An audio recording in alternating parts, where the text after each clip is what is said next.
నమస్కారం అండి. షష్ఠీ విభక్తి ఆ, అన్నది కారక ప్రకరణలో షష్ఠీ విభక్తి చూస్తున్నాం. అందులో మిగిలిపోయిన మూడు నాలుగు సూత్రాలు ఉన్నాయి, అవి ఇప్పుడు చెప్పేసుకుందాం. అకేనోర్భవిష్యదా భవిష్యదాధమర్ణయో భవిష్య భవిష్యత భవిష్యత్యకస్య భవిష్యదాధమర్ణార్థేనస్య యోగే షష్ఠి న స్యాత్. ఎప్పుడు షష్ఠి రాదో చెబుతున్నాడు అంతే. సతః పాలకో అవతరతి వ్రజంగామి శతం దాయి అని మనకి ఉదాహరణలు ఇచ్చాడు. ఏమిటి ఇవి? ఆకేనోహ్, ఒక్క నిమిషం అండి.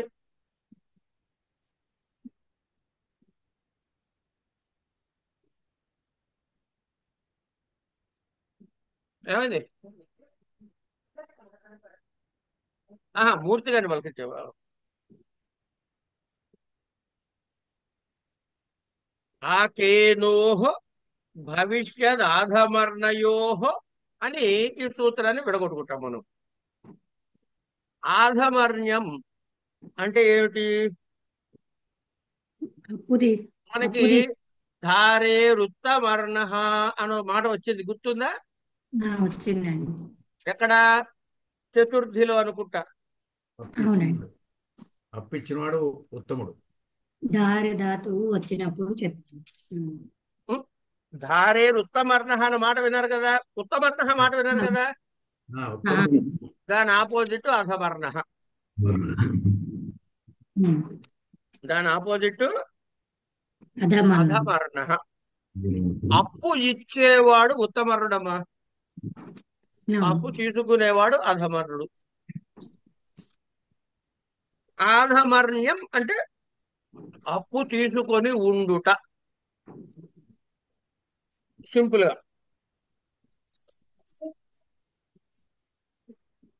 ఇది భవిష్యదర్థకమయ్యి అకప్రత్యయముతోను భవిష్యత్తు మరియు అధమర్ణ్యము ఈ రెండు అర్థముల్లో గల ఇన్ ప్రత్యయముతోను అకహ అకహ ఇన్ ఇన్ అకహ ఇన్.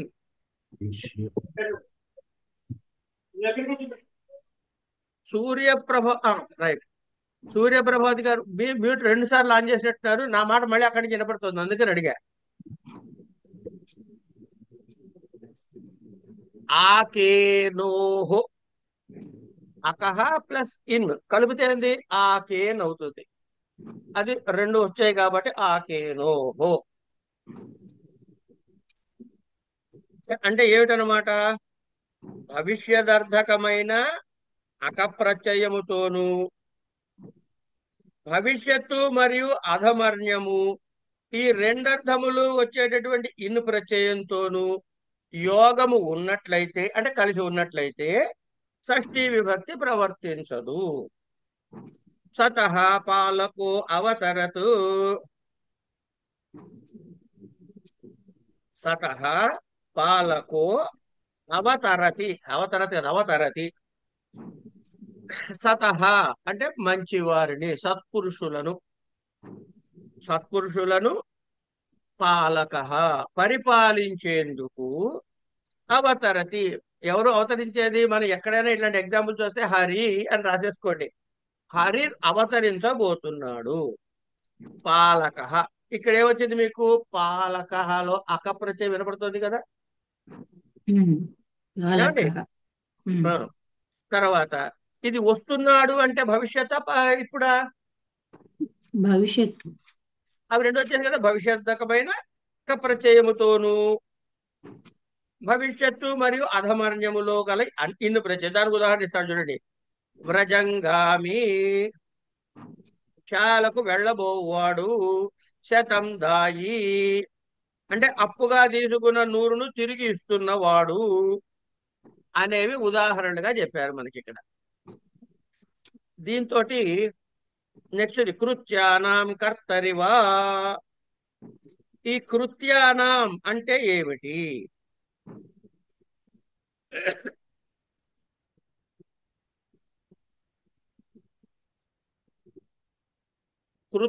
మనం ప్రత్యయాలు చెప్పుకున్నాం కదండి, 7 రకాల ప్రత్యయాలు ఉంటాయి అని. అందులో కృత్ ప్రత్యయాలు ఉంటాయి అని చెప్పుకున్నాం కదా. చెప్పామండి. ఆ కృత్ ప్రత్యయంలోని సబ్ క్లాసిఫికేషన్ కృత్య ప్రత్యయాలు. అర్థమైందండి? అంటే ఈ కృత్ ప్రత్యయ, దానికి కూడా కృత్ అనే పేరు ఉంటుంది. కృత్యాకి కృత్ లేదని అనుకోకండి, కృత్యాకి కృత్ ప్రత్యయం అనే అర్థ పేరు కూడా ఉంటుంది. దానికి ఇంకొక పేరు, ఎడిషనల్ పేరు, అంటే కృత్య ప్రత్యయం. దాని పర్పస్ ఏమిటో అది మనం కృదంత ప్రత్యయాలు చూస్తున్నప్పుడు చూద్దాం, అవసరం వస్తే, చదవాల్సి వస్తే. ప్రస్తుతానికి అదొక ప్రత్యయము అని తెలుసుకోండి చాలు. కృత్యానాం కృత్యానాం కర్తరి వా, కృత్యానాం కర్తరి వా అని పద విభాగం చేసుకుంటే కృత్య ప్రత్యయములతో యోగం ఉన్నప్పుడు. ఏమండి, కృత్య ప్రత్యయాలు ఏమిటో మాకు తెలియదండి, ఎన్ని ఉంటాయండి? అవన్నీ ప్రస్తుతం ఆలోచించకండి. ఎందుకంటే మనం కృత్య ప్రత్యయాలతో వచ్చేటువంటి ప్రయోగాలు, వాటి వినియోగము, వాటిలో వచ్చే మార్పులు మనం ఇప్పుడు గమనించట్లే. కేవలంగా ఈ ప్రత్యయాలతో వచ్చినప్పుడు ఇది ప్రవర్తించదు అని చెప్పడమో, ప్రవర్తిస్తుంది అని చెప్పడమో చెప్పుకుంటాం. కనుక గ్రంథస్థమైన ఉదాహరణ వరకు తెలుసుకుని గుర్తుపెట్టుకుంటే మనకి సరిపోతుంది. కృత్య ప్రత్యయములతో యోగం ఉన్నప్పుడు ఏమన్నాడు అక్కడ? కర్తరి వా అన్నాడు. ఈ కృత్య ప్రత్యయములో యోగం ఉన్నప్పుడు కర్త అనే అర్థమందు షష్ఠీ విభక్తి వా కనుక వికల్పముగా వస్తుంది. ఇది మనం ఇంతకుముందు సూత్రం చెప్పుకున్నాం, కర్తృకరణయో కృతి కర్తృకర్మణో కృతి అని అనే సూత్రంతో కర్తృకర్మణో కృతి అనేటటువంటి, కృతి అంటే కృత్ ప్రత్యయములు ఉన్నప్పుడు అని. కృత్య ప్రత్యయం కూడా కృత్ ప్రత్యయంలో భాగం అని చెప్పాగా. ఇప్పుడు అక్కడ ఏం చెప్పాడు? కర్తృకర్మణో కృతి అని చెప్పినప్పుడు అక్కడ దానికి ఎట్లా ఉంది? నిత్యముగా ప్రాప్తి ఉంది. నిత్యముగా ప్రాప్తి అంటే అర్థం ఏంటంటే, ఈ పదాలని టెక్నికల్ వర్డ్స్ అండి, ఎప్పుడు వస్తుంది అని అర్థం చేసుకోవాలి. నిత్యపుగా ప్రాప్తి, వికల్పముగా ప్రాప్తి అని. ఈ నిత్యముగా ప్రాప్తి ఉండగా ఇక్కడ ఏం చేస్తున్నాడు? ఈ కృత్య ప్రత్యయ, అది కృతి అంటే కృత్ ప్రత్యయాలు అన్నిటికీ కలిపి చెప్పాడు.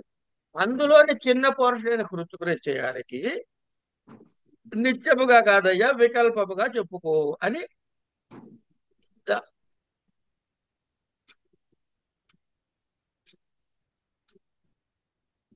దానికి మార్పు చెప్తున్నాడు, వికల్పాన్ని చెప్తున్నాడు ఇక్కడ. అంటే ఏంటన్నమాట? ఒకవేళ షష్ఠి రాదనుకోండి, దేనికి? కర్త అర్థమందులో షష్ఠి వికల్పముగా వస్తుంది అన్నాడు. కర్త అనే అర్థంలో షష్ఠి వికల్పంగా రాదనుకోండి, అప్పుడు ఏ విభక్తి రావాలి మరి? తృతీయ వస్తుందా? Very good. ఎందుకు? కర్తృకర్మణో తృతీయ అని మనం నేర్చుకున్నాము. కర్తృ కర్మణో తృతీయ అని మనం నేర్చుకున్నాము. కర్తృర్థే తృతీయ, కర్తృరీప్సితం. అది ఇంకా ఇష్టం చెప్పేసేయండి. ఒక్క నిమిషం. కర్తృ కరణయో తృతీయ. సారీ, కరణయోహం వై కర్మణం. సారీ. అందుకే నేను ఒప్పుకోలే. కర్తృకరణయో, ఒకే సూత్రం, అది కరెక్ట్ గా చెప్పకపోతే ఎట్లా? సారీ అండి, కర్తృకరణయో తృతీయ. కర్తృకరణయో తృతీయ కదమ్మా. ఎప్పుడు? షష్ఠి రానప్పుడు. ఈ అది కాదు, ఎప్పుడు? కర్తృకరణయో తృతీయ ఎప్పుడు? అనవిహితే. అనభిహితే అని పట్టుకుని ఉండాలండి మనం. ఆరకే అనభిహితే ఈ రెండు పట్టుకుని ఉండాలి చివరి వరకు.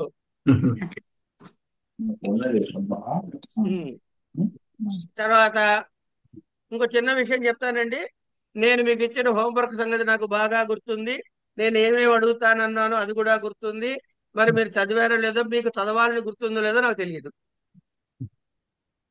ఇంకా చదువుతూ ఉన్నారా? మనం రెండు అంశాలు చూసుకోవాల్సినవి ఉన్నాయి. మరి ఆ సూక్తాల సంగతి ఒకసారి గుర్తు చేసుకోండి. ఇవాళ మంచివాడిని కాబట్టి గురువారం నాడు గుర్తు చేస్తున్నా. సోమవారం నాడు ఎట్టి పరిస్థితుల్లో వదిలిపెట్ట. ఇప్పటికి మూడు మీకు అన్న వారాలకి తర్వాత 3 సోమవారాలు, 3వ సోమవారం. అదే మీకు అన్న తర్వాత 3 సోమవారాలు వదిలేశారు. పెద్దవాళ్ళు ఉన్నారు, ముసలి వాళ్ళు ఉన్నారు, పిల్లల వాళ్ళు ఉన్నారు. ఎక్కువ శ్రమ పడకూడదు అని చెప్పే ఉద్దేశంతో 3 సోమవారాలు వదిలేసి రేపు సోమవారం గ్యారెంటీగా పట్టుకోబోతున్నా. కనుక ఈ 3 రోజులన్నా చదవండి. చెప్పండి. నమస్తే. కొంతవరకు చదివినాను సార్, అన్ని చదవ ఆ, సో కర్తృకర్ణయో ఉన్నప్పుడు ఏమన్నా అది గాని ఇది గాని వస్తుంది అన్నారు కదా, సంతోషం. ఇక్కడ వికల్పంగా చెప్పాడు. ఏమంటున్నాడు? మయా సేవ్యో హరిహి. మయా నా చేత, సేవ్య హరిహి, హరి నా చేత సేవించబడుతున్నాడు. ఈ సేవ్య అన్నది ఏదైతే ఉందో ఇది కృత్ కృత్య ప్రత్యయం. ప్రత్యయం అనమాట. ఏమండి? అందుకని కర్త ఇక్కడ సేవిస్తున్నాడు నేను, అహం. దానివల్ల ఏమిటి వస్తుంది? షష్ఠి అయితే గనక మమ, తృతీయ అయితే మయ. మయా సేవ్య హరిహి, మమ సేవ్య హరిహి అని ఉదాహరణ అన్నమాట. అట్లాగే గేయో మానవిక సామ్నా. ఇక్కడ ఏమైంది? గేయో మానవక సామ్నాం అనే దగ్గర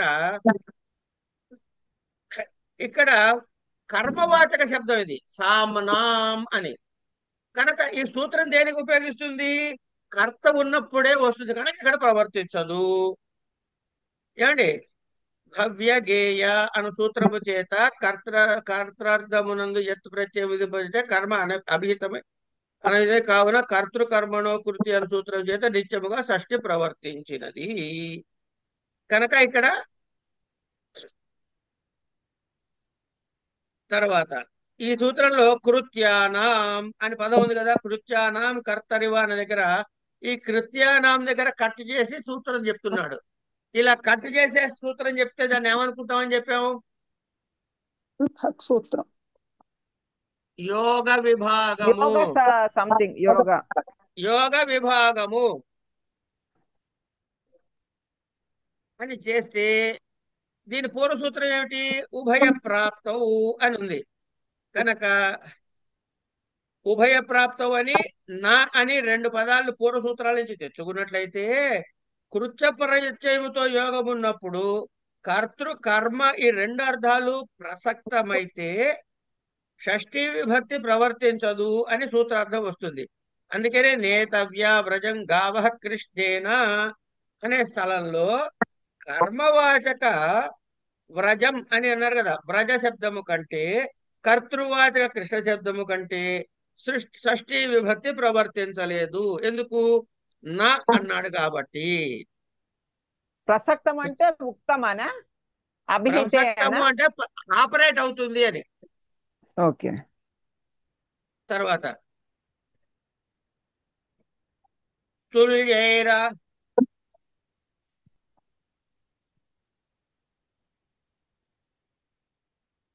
తుల్యార్థైరతులోపమాభ్యాం తృతీయాన్యతరస్యాం. తుల్యార్థైః అతులోపమాభ్యాం తృతీయ అన్యతరస్యాం. తుల ఉపమ అనే ఈ 2 శబ్దముల కంటే భిన్నమైనటువంటి తులైః అతులోపమాభ్యాం అంటే తుల ఉపమ ఈ 2 శబ్దముల కంటే వేరే అర్థము తుల్యార్థక శబ్దంతో యోగం ఉన్నప్పుడు వికల్పముగా తృతీయ విభక్తి వస్తుంది అంటున్నాడు. ఒకవేళ తృతీయ రాకపోతే ఆటోమేటిక్ గా షష్ఠీ విభక్తి వచ్చేస్తుంది. దానికి ఏం చెబుతున్నాడు చూడండి. తుల్యార్థైర్యోగే తృతీయ వ్యాస్యాత్ పక్షే షష్ఠి తుల్య. దాని అర్థంలో కూడా ఉంది సదృశ సమో వా కృష్ణస్య కృష్ణేన వా అతులోపమాభ్యాం కిం తులా ఉపమా వా కృష్ణస్య నాస్తి.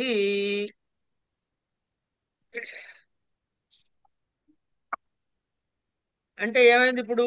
శేషషష్ఠి నిత్యముగా పాములుగా రావాల్సి ఉంటే ఈ సూత్రం చేత తృతీయని వికల్పంగా కూడా చెబుతున్నాడు. ఎట్లా వికల్పంగా చెబుతున్నాడు? తుల్య అనే స్థానంలో దాని ఏమన్నాడు? సదృశ, సమో అని రెండు పదాలు. సమ అన్న, తుల్య అన్న, సదృశ అన్న ఇవన్నీ సమానార్థకాలు కనుక తుల ఉపమ అనే రెండు వదిలేసి మిగిలిన అర్థాలు అదే అర్థంలో ఉన్న మిగిలిన పదాలను కాబట్టి సమ సదృశ అని రెండు ఉదాహరణలు ఇచ్చాడు. ఏమని ఇస్తున్నాడు? సదృశ కృష్ణస్య తృతీయ వికల్పంగా వస్తుంది అన్నాడు కాబట్టి కృష్ణేన తులా ఉపమా వా కృష్ణస్య నాస్తి. అదే తులా ఉపమా వస్తే రాదన్నాడుగా, అవి రెండు కాకుండా చెప్పన్నాడుగా. కనుక ఒకవేళ తులా ఉపమా అనే పదాలు తులా కృష్ణస్య నాస్తి అనేది తృణ కృష్ణేన అనటానికి లేదు. ఎందుకు? తుల అనే పదం యథార్థంగా వచ్చినాడు, ఆపరేట్ కాదు, తృతీయ వికల్పంగా రాదు అన్నాడు కాబట్టి. కనుక ఏమొస్తుంది? కేవలం షష్ఠి ఒకటే వస్తుంది. వచ్చింది కాబట్టి తుల కృష్ణస్య నాస్తి, ఉపమా కృష్ణస్య నాస్తి అని రెండు వాక్యాలు రాసుకోవచ్చు. ఇది ప్రత్యుదాహరణం అంటారు దీన్ని. చతుర్థీ చ శిష్యాయస్య సరిగ్గా అర్థం కాలేదండి ఇది సరిగ్గా. ఏమర్థం కాలేదు అడగండి మరి. అది కాదండి, తులా తుల్య వినండి. చెప్పండి. నాతో సమమైన ఓకే. అంటే నాతో తుల తూగేవాడు అంటాం కదా. అవును. నా అంతటి వాడు, నాతో నా ఉపమా ఈ రెండు పదాలు వస్తే ఈ రెండు పదాలు కాకుండా ఓకే. ఈ రెండు పదాలు కాకుండా అలాంటి అర్థం ఇచ్చే వేరే పదాలు ఉంటే ఓకే. అంటే ఏమున్నాయి? తులకి సమానమైన పదాలు ఏమున్నాయి? సదృశ, సమహ, మత్సమహ అంటే ఏమని వస్తుంది అక్కడ? షష్ఠి రావచ్చు, వికల్పముగా తృతీయ కూడా రావచ్చు అన్నాడు. ఓకే. అదే తులా ఉపమా మాత్రం వస్తే తృతీయ రాదు, షష్ఠి మాత్రమే వస్తుంది. అందుకని అన్నాడు తులా కృష్ణస్య నాస్తి, కృష్ణుడితో పోల్చదగ్గవాడు లేడు అన్నాడు అనమాట.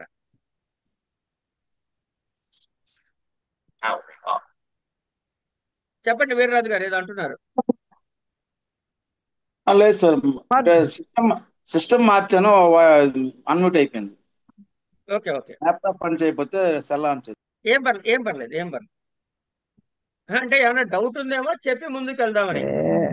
లేదు సార్. చతుర్థీ చ శిష్యాయుష్యమద్ర భద్ర కుశల సుఖార్తహితై. ఇదేంటి, చిన్నగా ఉందా పెద్దగా ఉందా సూత్రం? పెద్దగానే ఉంది.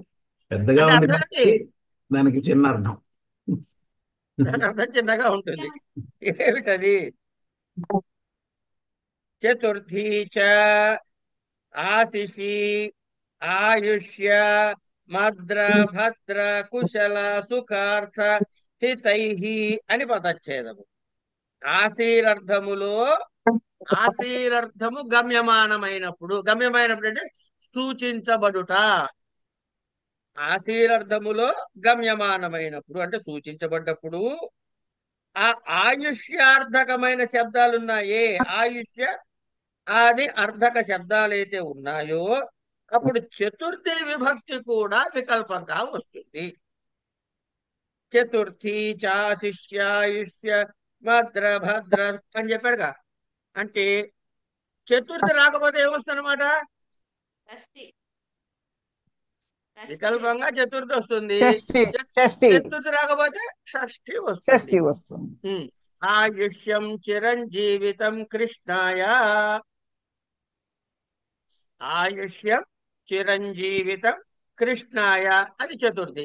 లేకపోతే కృష్ణస్య భూయాత్ కలుగుగాక అన్నది ఉదాహరణ. అలాగే మద్ర భద్రాది శబ్దాలతో కూడా యోగం ఉన్నప్పుడు ఈ సూత్రం ప్రవర్తిస్తుంది. ఆశీరర్థకమునందు మాత్రమే ఈ సూత్రం ప్రవర్తిస్తుంది. అది గుర్తుపెట్టుకోండి. ఏమండి? ఆశీర్వచనముగా ఉండాలి. దేవదత్తస్య ఆయుష్యమస్తి అన్నాడు అంటే దేవదత్తుడికి ఆయుష్ ఉంది అన్నాడు. ఇక్కడ ఆశీర్వచనం ఏముంది? పైన ఏమన్నాడు? ఆయుష్యం చిరంజీవితం కృష్ణాయ భూయాత్, వాడికి కలుగుగాక అన్నది ఆశీర్వచనం. కృష్ణస్య భూయాత్, కృష్ణాయ భూయాత్ అంటే కలుగుగాక అని. ఇక్కడ ఆశీర్వచనం ఉంది కనుక దానికి దిగులేదు. కానీ ఇక్కడ ఏమన్నాడు? దేవదత్తస్య ఆయుష్యమస్తి. ఇక్కడ ఆశీర్ అనేటువంటి శబ్దం లేదు కాబట్టి కేవలం షష్ఠి వచ్చింది, చతుర్థి రాదు. గురుగారు దేవదత్తస్య ఆయుష్యం అస్తు అనొచ్చా? అనకూడదు. అనకూడదు. అప్పుడు అస్తు అంటే మళ్ళీ ఆశీర్వచనం అవుతుంది. మీరు అదే ఆశీర్వచనం అవుతుంది కాబట్టి మారిపోతుంది. అనకూడదు. రావచ్చు ఎవరు అనకూడదు అంటారు కదా. అదే అస్తు. ఇప్పుడు అస్తు నాకా లేకపోతే ఆయనకే, దేవదత్తుడికే. దేవదత్త ఆయుష్యం వాడు అస్థి అన్నాడు. అస్థి అంటే రాలేదు, అస్తు అంటే వస్తుంది.